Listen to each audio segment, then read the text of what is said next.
Assalamualaikum warahmatullahi wabarakatuh. Saya Fitri Srestari dari kelas 6C akan menjelaskan tentang mean data berkelompok.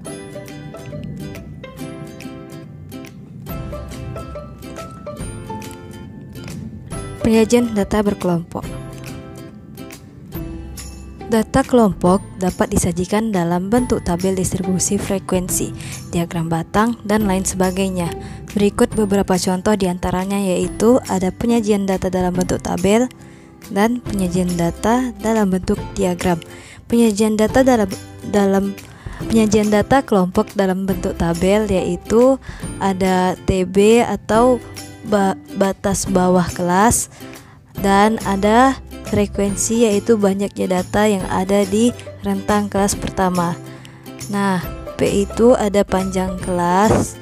Misalnya ini ada 10 panjang kelasnya, maka banyak data yang ada pada masing-masing kelas yaitu 31 sampai 40. 31, 32, 33, 34, 35, 36, 37, 38, 39, dan 40. Maka ada 10 datanya. Selanjutnya yaitu ada penyajian data dalam bentuk diagram batang.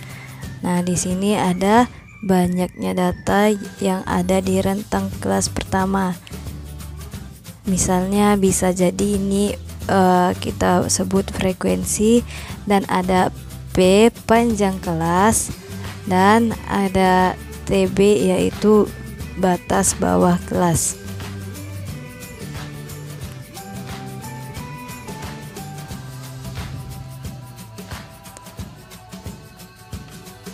Rumus mean atau rata-rata data kelompok. Agar dapat menentukan nilai mean atau rata-rata dari data kelompok, maka dijumlahkan terlebih dahulu semua data, kemudian dibagi dengan banyaknya data tersebut. Namun karena penyajian data kelompok tersebut didapat dalam bentuk yang berbeda, sehingga rumus untuk mencari nilai mean bentuk data kelompok sedikit berbeda dengan cara mencari nilai mean pada data tunggal, yaitu rumusnya X bar sama dengan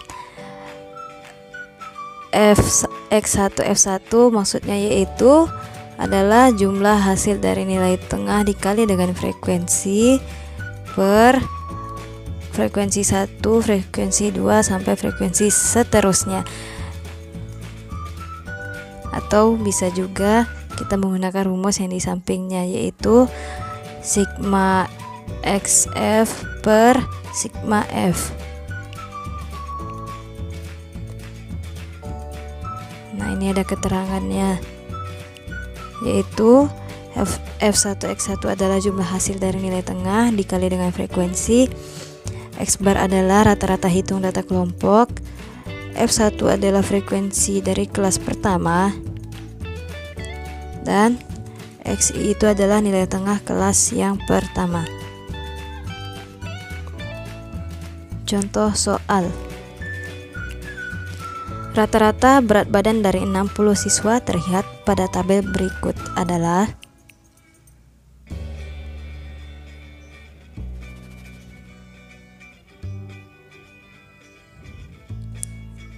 Nah, ini ada contoh soal yang mana berat badannya ada 54 sebanyak 6 orang, 55 sebanyak 10 orang, 56 sebanyak 14 orang, 57 sebanyak 20 orang, dan 58 sebanyak 10 orang.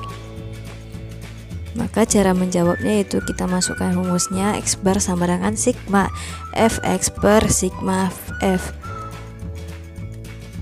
Langsung saja kita kalikan 54 kali 6 ditambah 55 kali 10 ditambah 56 kali 14 tambah 57 dikali 20 ditambah 58 dikali 10 per frekuensi, yaitu 6 tambah 10 tambah 14 tambah 20 tambah 10.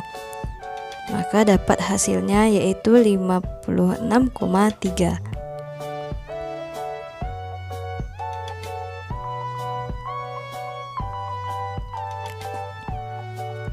Contoh soal kedua. Perhatikan tabel di bawah ini.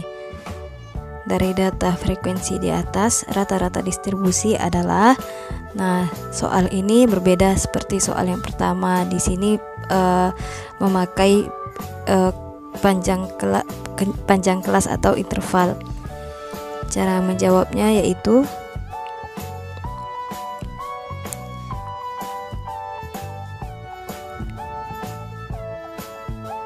kita cari nilai tengahnya terlebih dahulu. Nilai tengahnya itu dari 2 sampai 6, maka nilai tengahnya ada 4. 7 sampai 11 nilai tengahnya ada 9. 12 sampai 16 nilai tengahnya 14. 17 sampai 21 nilai tengahnya 19. 22 sampai 26 nilai tengahnya 24. Untuk mencari nilai tengah ini, misalnya 2 sampai 6 itu ada 2, 3, 4, 5, dan 6. Maka nilai tengah-tengahnya itu adalah 4. Setelah dapat nilai tengahnya, kemudian nilai tengah dikalikan dengan frekuensi. Maka kita dapat hasilnya ada di sini 8, 27, 5, 6, 95, dan 114. Setelah itu kita masukkan saja ke rumusnya, yaitu sigma fx per sigma f. 330 per 20, maka kita dapat hasilnya 16,5.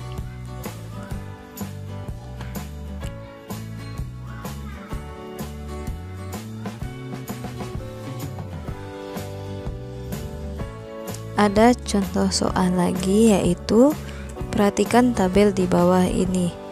Jika rata-rata nilai matematika adalah 6, maka nilai A adalah, jadi untuk nilai matematika 8 kita belum tahu berapa orang atau frekuensinya.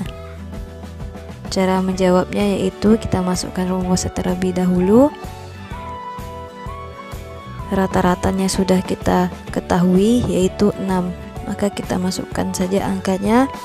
4 kali 20 tambah 5 kali 40 tambah 6 kali 70 tambah 8A tambah 10 kali 10 per jumlah frekuensinya, yaitu 20 tambah 40 tambah 70 tambah A tambah 10. Maka kita dapat di situ hasilnya ada 800 tambah 8A per 140 tambah A. Nah, kita cari nilai A-nya, yaitu 6 kali 140 tambah A sama dengan 80 tambah 8A. 840 tambah 6A sama dengan 800 tambah 8A. 22A sama dengan 40. Maka kita dapat A-nya adalah 20. Jadi nilai A dari data ini adalah 20.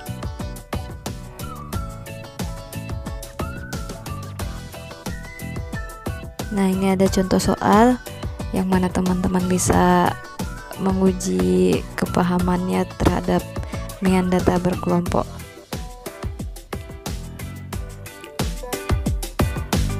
Sekian penjelasan dari saya. Mohon maaf apabila ada kesalahan dalam pengucapan ataupun dalam menjelaskan materi. Lebih dan kurang mohon dimaafkan. Wassalamualaikum warahmatullahi wabarakatuh.